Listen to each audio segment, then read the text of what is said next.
அனைவருக்கும் வணக்கம். இன்றைக்கி ஹிந்து நியூஸ் பேப்பரில் என்ன இம்பார்ட்டன்ட் நியூஸஸ் இருக்குது அப்படிங்கிறத பார்ப்போம். ஸோ முதல்ல பார்த்தீங்க அப்படின்னா நமக்கு பாகிஸ்தானில் ஒரு ஹைஜாக் அட்டெம்ப்ட் அப்படிங்கிறது நடந்திருக்கு. என்ன ஒரு நியூஸ் அப்படின்னு பார்த்தோம்னா நமக்கு பாகிஸ்தான் அப்படிங்கிற நாடு ரஃபாக இப்படி தான் இருக்கும். ஸோ இந்த கியோட்டா அப்படிங்கிற ஒரு பகுதி இருக்குது, ஓகேங்களா. கியோட்டா அப்படிங்கிற பகுதியிலேருந்து நமக்கு இஸ்லாமாபாத்தை தாண்டி பெஷாவர் அப்படிங்கிற பகுதிக்கு ஜாஃபர் எக்ஸ்பிரஸ் அப்படிங்கிற ட்ரெயின் 450 பயணிகளோட கிளம்பி இருக்கு, ஓகேங்களா. கிளம்பி இந்த ரூட்டில் இப்படி வர்றப்ப என்ன ஆகுது அப்படின்னு பார்த்தோம்னா ஒரு டிஃபிகல்ட் டெரெயின், ஒரு மலைப்பகுதிகளை வந்து கிராஸ் பண்ணுறாங்க. இந்த பகுதியில் பார்த்தோம்னா அந்த ட்ரெயின் ஸ்லோவாக தான் போய் ஆகும், சரிங்களா. ஸோ இந்த ஆப்பர்ச்சுனிட்டியை பயன்படுத்தி பலுச்சிஸ்தான் லிபரேஷன் ஆர்மி அப்படிங்கிற இந்த தீவிரவாத அமைப்பு என்ன பண்ணியிருக்காங்க அப்படின்னா இந்த ட்ரெயினை வந்து ட்ரெயினோட ஹைஜாக் பண்ணியிருக்காங்க. கிட்டத்தட்ட பார்த்தோம்னா ஒரு 182 பேரை ஹைஜாக் பண்ணியிருக்காங்க. அதில் பாகிஸ்தானோட பாதுகாப்பு படை ஒரு 80 பேரை வந்து மீட்டு எடுத்துட்டாங்க. இன்னும் எவ்வளோ பேர் உயிரிழந்திருக்காங்க அந்த மாதிரியான தகவல்கள் இன்னும் வெளியாகாம தான் இருக்குது, சரிங்களா. ஸோ இந்த பலுச்சிஸ்தான் அப்படிங்கிற பகுதி பார்த்தோம்னா பாகிஸ்தானில் இருக்கக்கூடிய மிகப்பெரிய மாகாணமாக இருக்குது. இயற்கை வளங்கள் அதிகமாக இருக்கக்கூடிய மாகாணமாகவும் இருக்குது.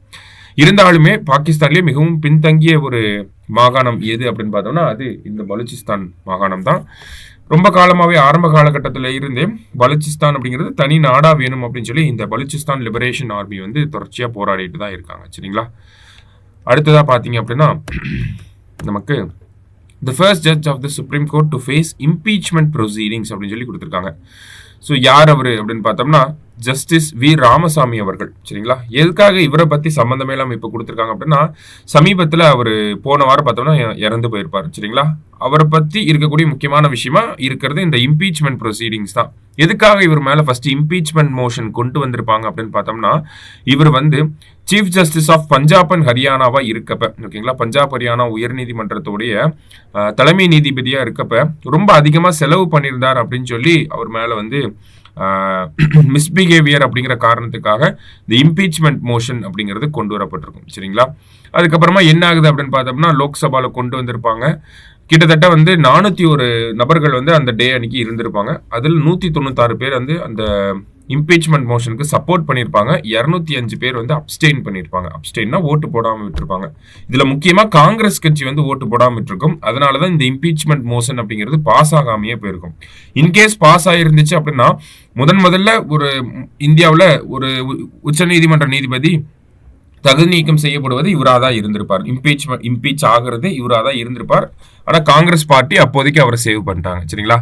ஸோ ஜஸ்டிஸ் வி ராமசாமி அவர்கள் அவரை பற்றி கொடுத்துருக்காங்க. ஸோ இதோட ரிலேட் ஆகி வரது என்ன அப்படின்னு பார்த்தோம்னா நமக்கு இந்த இம்பீச்மெண்ட் ப்ரொசீடிங்ஸ் பற்றி கொடுத்துருக்காங்க.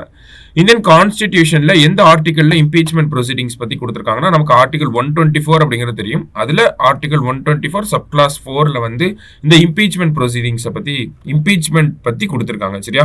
ஸோ இந்த இம்பீச்மெண்ட் படி பார்க்குறப்ப 2 கிரவுண்ட்ஸில், ஒன்று misbehaviour, proved misbehaviour R incapacity, இந்த 2 கிரவுண்ட்ஸில் தான் ஒரு ஜட்ஜை நம்மளால ரிமூவ் பண்ண முடியும், சரிங்களா. இம்பீச் அப்படிங்கிறது பண்ண முடியும். அந்த ஆர்டர் பாஸ் பண்ணுறது யார் அப்படின்னா பிரசிடென்ட்.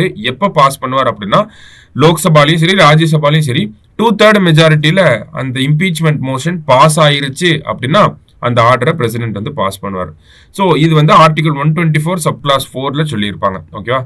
ஸோ இந்த இம்பீச்மெண்ட் ப்ரொசீடிங்ஸ் எந்த ப்ரொசீஜர் வழியா நடக்கணும் அப்படிங்கிறத அந்த ப்ரொசீஜரை பத்தி சொன்னது எந்த ஆர்டிகல், எந்த சட்டம் அப்படின்னு பார்த்தோம்னா ஜட்ஜஸ் என்கொயரி ஆக்ட், ஓகேங்களா. ஜட்ஜஸ் என்கொயரி ஆக்ட் 1968 என்ன சொல்லியிருக்கோம்னா இந்த இம்பீச்மெண்ட் ப்ரொசீஜர் எப்படி இருக்கணும் அப்படிங்கிறத சொல்லியிருக்கோம். அந்த ப்ரொசீஜர் படி பார்க்குறப்ப இந்த இம்பீச்மெண்ட் மோஷன் அப்படிங்கிறத நம்ம லோக்சபாலையும் கொண்டு வரலாம், ராஜ்யசபாலையும் கொண்டு வரலாம், சரிங்களா. லோக்சபாலனா 100 மெம்பரோட சப்போர்ட் இருக்கணும், ராஜ்யசபானா 50 மெம்பர்ஸோட சப்போர்ட் வந்து இருக்கணும். கொண்டு வந்ததுக்கு அப்புறமா இந்த 2 அவைகளோட ஸ்பீக்கர் இருக்காங்க இல்லையா, அந்த ப்ரிசைடிங் ஆஃபீஸர்ஸ், இந்த ப்ரிசைடிங் ஆஃபீஸர்ஸ் என்ன பண்ணலாம்னா இதை அக்செப்டும் பண்ணலாம், ரிஜெக்டும் பண்ணலாம், ஓகேங்களா. இந்த மோஷனை அக்செப்டும் பண்ணிக்கலாம், ரிஜெக்டும் பண்ணிக்கலாம். இன்கேஸ் அக்செப்ட் பண்றாங்க அப்படின்னா அந்த ப்ரிசைடிங் ஆஃபீஸர் என்ன பண்ணணும்னா ஒரு 3 மெம்பர் கமிட்டியை ஃபார்ம் பண்ணும், ஓகேங்களா.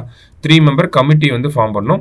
இந்த 3 மெம்பர் கமிட்டியில் யாரெல்லாம் இருப்பாங்க அப்படின்னா சீஃப் ஜஸ்டிஸ் ஆஃப் இந்தியா இருக்கலாம், ஆர்எல்ஸ் ஒரு சுப்ரீம் கோர்ட்டோட ஜட்ஜு வந்து இருக்கலாம், ஓகேங்களா. அடுத்தது ஏதாவது ஒரு ஹைகோர்ட்டோட chief justice, chief justice of ஏதாவது ஒரு ஹைகோர்ட், சரிங்களா. அடுத்தது ஒரு டிஸ்டிங்யூஸ்டு ஜூரிஸ் ஒருத்தர் இருப்பார், ஓகேங்களா. டிஸ்டிங்யூஸ்ட் ஜூரிஸ்ட் வந்து ஒருத்தர் இருப்பார். ஸோ இவங்க 3 பேரும் அந்த ஜட்ஜோட காண்டக்டை பற்றி ஸ்டடி பண்ணுவாங்க. இன்கேஸ் அவர் மிஸ்பிஹேவியர் பண்ணியிருக்காரு இல்லை இன்கெப்பாசிட்டி இருக்குது அப்படின்னா அந்த ஹவுஸுக்கு வந்து அந்த ரெக்கமெண்டேஷன்ஸை கொடுப்பாங்க. கொடுத்ததுக்கப்புறமா லோக்சபாவில் ஃபஸ்ட்டு 2/3 மெஜாரிட்டியில் பாஸ் ஆகணும். அடுத்தது ராஜ்யசபாவில் 2/3 மெஜாரிட்டியில் பாஸ் ஆகணும். 2 ஹவுஸ்லையும் பாஸ் ஆயிடுச்சுன்னா பிரசிடென்ட் வந்து கையெழுத்து போட்டு இம்பீச் பண்ணிடுவாங்க. சரிங்களா? ஸோ இது வரைக்கும் இந்த ஒரு ப்ரொசீடிங்ஸ் அப்படிங்கிறது நமக்கு ஜஸ்டிஸ் வி ராமசாமி அவர்கள் மேலே மட்டும்தான் கொண்டு வரப்பட்டிருக்கு. அதையும் நல்லா தெரிஞ்சுக்கோங்க. சரியா? அடுத்ததாக பார்த்தீங்க அப்படின்னா நமக்கு நம்ம பிரைம் மினிஸ்டர் மொரீஷியஸில் வந்து இருக்கார். சரிங்களா?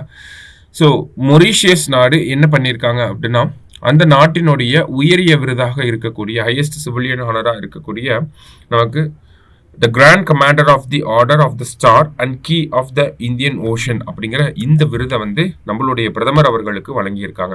நம்ம பிரதமர் அவர்களுக்கு நிறைய நாடுகள் தங்களுடைய உயரிய விருதுகளை வந்து வழங்கியிருக்காங்க. அந்த வகையில் நம்ம பிரதமருக்கு 21 முறை 21 நாடுகள் அவங்களுடைய உயரிய விருதுகளை வந்து வழங்கியிருக்காங்க. 21 கண்ட்ரிஸ் இன்டர்நேஷனல் லெவலில் பார்க்குறப்ப மொரீஷியஸ் தான் அந்த 21st கண்ட்ரியாக இருக்குது. இந்த ஒரு டேட்டாவை தெரிஞ்சு வச்சுக்கோங்க. சரியா? நெக்ஸ்ட் பார்த்தீங்க அப்படின்னா நமக்கு இந்த இடத்துல new immigration bill seeks to tighten existing regulations அப்படின்னு சொல்லி கொடுத்துருக்காங்க. அதாவது பாராளுமன்றத்தில் நமக்கு இமிகிரேஷன் அண்ட் ஃபாரினர்ஸ் பில் அப்படிங்கிறது நமக்கு நேற்று லோக்சபாவில் இன்ட்ரடியூஸ் பண்ணியிருக்காங்க. ஸோ இந்த இமிகிரேஷன் அண்ட் ஃபாரினர்ஸ் பில் அப்படிங்கிறது ஸோ ஆல்ரெடி பார்த்தீங்கன்னா நமக்கு இந்த ஃபாரினர்ஸோட இமிகிரேஷன் அண்ட் தென் இமிகிரேஷன் அடுத்தது அவங்களோட பாஸ்போர்ட் ரிலேட்டாக இந்த மாதிரியான விஷயங்களை வந்து மேனேஜ் பண்ணுறதுக்காகவே ஆல்ரெடி எக்ஸிஸ்டிங்காக ஒரு 4 சட்டங்கள் வந்து இருக்குது. சரிங்களா? ஸோ அந்த 4 சட்டங்களையும் என்ன பண்ண போகிறாங்க அப்படின்னா இன்டகிரேட் பண்ணி ஒரே சட்டமாக கொண்டு வரலாம் அப்படிங்கிறது தான் ஃபர்ஸ்ட் மெயின் அப்ஜெக்டிவாக இருக்குது. சரிங்களா? அந்த 4 சட்டங்களுமே பார்த்தோம்னா ஒன்னோட ஒன்று இன்டர் ரிலேட்டடாக இருக்கும். ஸோ நமக்கு எக்ஸாம் பாயிண்ட் ஆஃப் வியூவில் அந்த 4 சட்டங்கள் என்ன, இந்த இமிகிரேஷன் அண்ட் ஃபாரினர்ஸ் பில் எதை ரீப்ளேஸ் பண்ண போகுது அப்படின்னு பார்த்தோன்னா இந்த 4 சட்டங்களை வந்து அதில் இருக்கக்கூடிய ப்ரொவிஷன்ஸை கன்சாலிடேட் பண்ண போகுது இல்லையா? ஸோ அப்படிங்கிறப்ப இந்த 4 சட்டங்கள் எப்போல்லாம் வந்திருக்கு அப்படிங்கிறத தெரிஞ்சுப்போம். ஏன்னா குரூப் 2A கூட ஏர் ஆக்ட் எப்போங்கிறது டேரெக்டாக கேட்டிருந்தாங்க. சரியா? ஸோ அப்போ ஆக்ட் அண்ட் தென் அதோட இயர்ஸ் அப்படிங்கிறதையும் நம்ம படித்து வச்சுக்க வேண்டியதான். ஸோ ஃபாரினர்ஸ் ஆக்ட் அப்படிங்கிறது பார்த்தீங்கன்னா 1946 வந்திருக்கும். அடுத்தது பாஸ்போர்ட் ஆக்ட் அப்படிங்கிறது 1967 கொண்டு வந்திருப்பாங்க. ரிஜிஸ்ட்ரேஷன் ஆஃப் ஃபாரினர்ஸ் ஆக்ட் அப்படிங்கிறது 1939 வந்து வந்திருக்கும். சரிங்களா? லாஸ்ட்டாக இமிகிரேஷன் கரியர்ஸ் லயபிலிட்டி ஆக்ட் அப்படிங்கிறது நமக்கு 2000 வந்திருக்கும். சரியா? ஸோ ஃபாரினர்ஸ் ஆக்ட் அப்படிங்கிறது 1946 வந்திருக்கு. Passport act 1967, registration of foreigners act 1939 and then immigration act அப்படிங்கிறது 2000 வந்திருக்கு. சரியா? ஸோ இந்த 4 சட்டங்கள் எந்த வருடங்களில் வந்திருக்கு அப்படிங்கிறத பார்த்துப்போம். இந்த பில்லை பற்றி இன்கேஸ் அவ்வளோவா இவ்வளோ டீப்பாலாம் கேட்க மாட்டாங்க. இன்கேஸ் கேட்டாலுமே அது நமக்கு மெயின்ஸ் பாயிண்ட் ஆஃப்ல மேபி ரிஃப்ளெக்ட் ஆகலாம். சரியா? ஆர்எல்ஸ் அந்த பில்லோட ப்ரொவிஷன்ஸை பற்றி கேட்கலாம். பில் பாஸ் ஆனதுக்கப்புறமா அதை பற்றி நம்ம தெரிஞ்சுக்கிட்டா போதும். சரியா? ஸோ இன்னைக்கு நியூஸ் பேப்பரில் இருந்த முக்கியமான செய்திகளை பார்த்துருக்கோம். நன்றி.